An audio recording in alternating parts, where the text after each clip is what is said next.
Hi friends, welcome to all of you once again on this YouTube channel, and I am your best buddy Dr. Narendra Mule sir once again in front of you with a new video.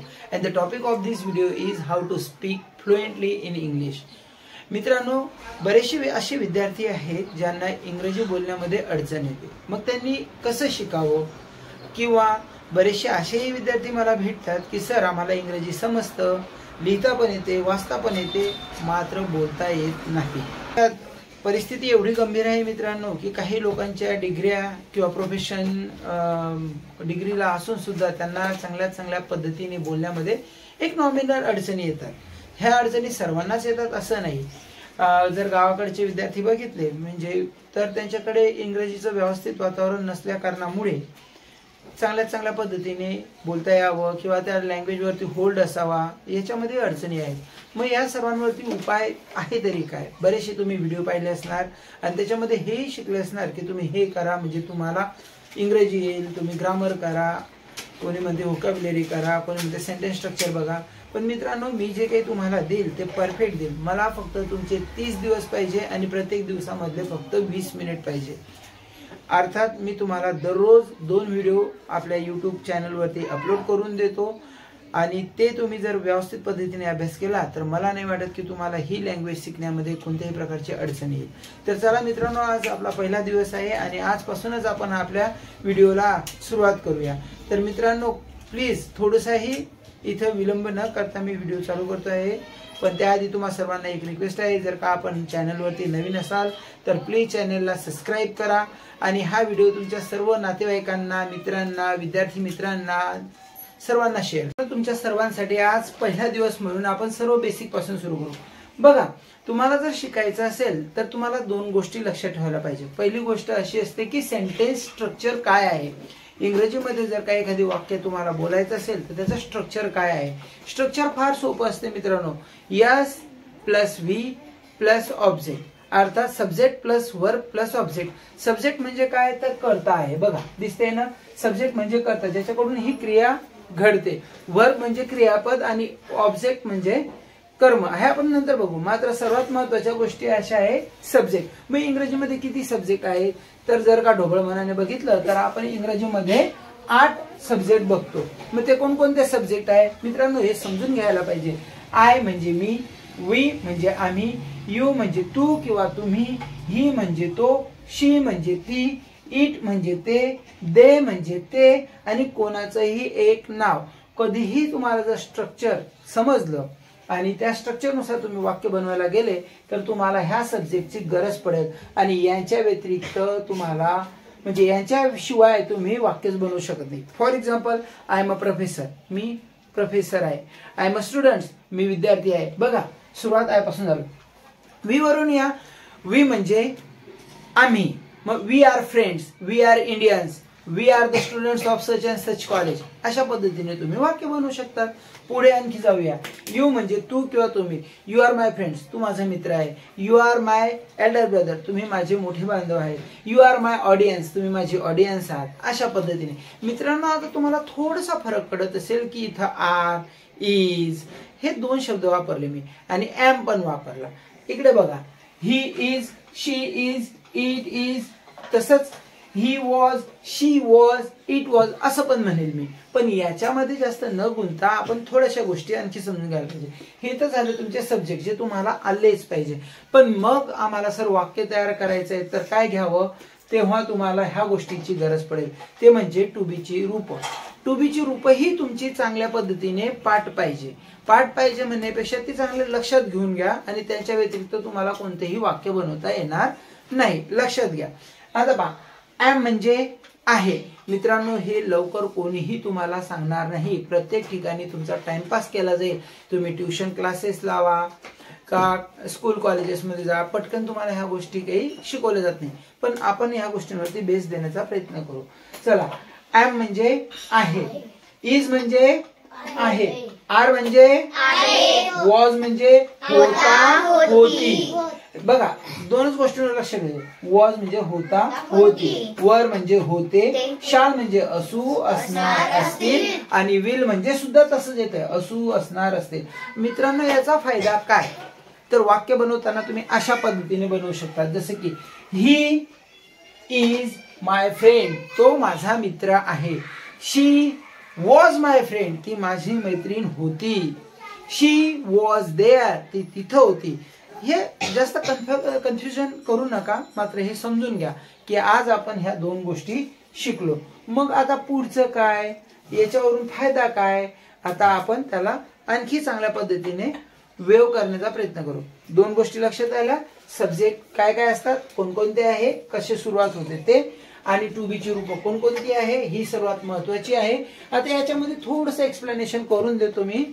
मित्रांनो, तुम्हाला फक्त एक दोन गोष्टी आणखी लक्षात ठेवायच्या, त्या म्हणजे कोणत्या, तर पहा, एम, इज, आर ही तिघची तिघ प्रेझेंट टेन्स साठी वापरतात. कशासाठी वापरतात, प्रेझेंट टेन्स, म्हणजेच काय, वर्तमान काळासाठी यांचा उपयोग होतो. मात्र याच्यामध्ये काही फरक आहे मित्रांनो. एम म्हणजे आहे, इज म्हणजे आहे, मग आर हा एमचा अनेक वचन आहे, लक्षात घ्या.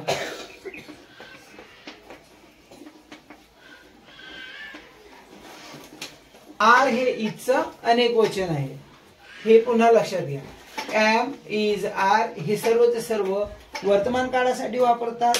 जसं मी जेवण करत आहे, मी जेवण करतो, मी गावात जातो, मी हसतो, मी खेळतो, हो की नाही. तसंच इज च अनेक वचन आर आहे. आता आर कुठे वापरतात, तर आर कधीही सब्जेक्ट जर का एकापेक्षा जास्त असले तर त्याच्या समोर वापरतात, आणि यू समोर सुद्धा आपण आरच वापरतो. जसं की यू आर माय फ्रेंड्स, तू माझा मित्र आहे किंवा तुम्ही माझे मित्र आहात, अशा पद्धतीने. ओके. दुसरं महत्वाचं लक्षात घ्या, वॉज आणि वर. वॉज म्हणजे होता होती, वर म्हणजे होते. हे दोघंचे दोघं पास्ट टेन्स, पास्ट टेन्स साठी म्हणजे भूतकाळासाठी वापरतात. वॉज आणि वर हे भूतकाळासाठी वापरतात, आणि वॉजचं अनेक वचन वर आहे, वॉजचं अनेक वचन वर आहे. जसे की तो माझा मित्र होता, ती माझी मैत्रीण होती, पण मी असे म्हणेन की आम्ही मित्र होते, तर वी वर फ्रेंड्स किंवा वी वेअर फ्रेंड्स, अशा पद्धतीने हे वाक्य आहे. आणि शाल आणि विल हे नेहमी, शाल आणि विल हे नेहमी फ्युचर टेन्स साठी वापरतात. एवढं लक्षात राहील मित्रांनो. तर हा होता तुमचा आजचा बेस. आणखी एक महत्वाचा मुद्दा तुम्हाला सांगायचा म्हटला तर आपण ह्या गोष्टींकडे लक्ष देऊ शकतो. हॅव, हॅव म्हणजे जवळ असणे. हॅव म्हणजे काय, जवळ असणे. हॅज म्हणजे काय, जवळ असणे. याचा सुद्धा अर्थ तोच आहे, जवळ असणे. हिंदीतून जर म्हटलं तर पास होना, पास होना मतलब मेरे पास होना, ये याद रखिएगा आप लोग. आगे देखिए, हॅड म्हणजे जवळ होता होती, जवळ होता होती. आता बघा मित्रांनो, एक महत्वाचा नियम आहे आपल्या इंग्रजीमध्ये, तो तुमच्या सर्वांच्या लक्षात राहावा, हा सांगण्याचा प्रयत्न करतो आणि समजून घ्या. बघा, जेव्हा केव्हा तुम्हाला अनेक वचन दिसेल सब्जेक्ट मध्ये, म्हणजे सब्जेक्ट हा तुमचा अनेक वचनी असेल, प्लुरल असेल, तेव्हा तुम्ही हॅव वापरणार. अर्थात हॅव केव्हा केव्हा वापरणार, आय असेल तर हॅव येईल, यू असेल तर हॅव येईल, वी असेल तर हॅव येणार, दे असेल तर हॅव येणार, किंवा दोन नावं असेल तर हॅव येतील. For example, I have, you have, we have, they have, Sanjana and Ranjana have, अशा पद्धतीने. मग हॅज येईल कुठं, तर एकदम सोपा नियम आहे. हॅज केव्हा केव्हा येतो, जेव्हा तुमचा सब्जेक्ट म्हणजे कर्ता हा एक वचनी असेल तर त्याच्या समोर तुम्ही हॅज वापरणार. For example, she has, he has, it has, किंवा कोणतेही एक नाव. For example, angel has. आता काही उदाहरणं बघूया जेणेकरून तुम्हाला चांगल्या पद्धतीने कळतील. समजतंय का? जसं की आय हॅव अ कार, माझ्याजवळ कार आहे. काय वाक्य वापरलं मी? I have a car. काय बोललो? I have a car. Have a car. आता मला असं म्हणायचं आहे की माझ्याजवळ, याचा अर्थ असा आहे, माझ्याजवळ कार आहे. मग मला जर म्हणायचं असेल की माझ्याजवळ कंपास आहे किंवा कंपास बॉक्स आहे, कसं म्हणेल मी? I have a compass. एकदम सोपं आहे. I have a compass box. आता माझ्याजवळ नवीन शूज आहे. कसं म्हणेल मी? I have a new shoes. Very good. I have a new shoes. बरोबर आहे. आता तुझ्याजवळ नवीन शूज आहे. कसं म्हणणार? नाही, यू येईल ना आता. You have a new shoes. तुझ्याजवळ नवीन कंपास आहे. कसं म्हणणार? You have a new compass. You have a new compass box. Okay. तुझ्याजवळ नवीन पुस्तक आहे. कसं म्हणणार? You have a new book. You have a new book. आता बघा, आमच्याजवळ म्हणजे आम्ही, वी म्हणजे काय? आम्ही. आमच्याजवळ कार आहे. कसं म्हणणार? We have a car. We have a car. Correct. बघा, फक्त काय केलंय आपल्याला? सब्जेक्ट बदलवलं. We have a car. आता आम्हाला म्हणायचं आहे की आमच्याजवळ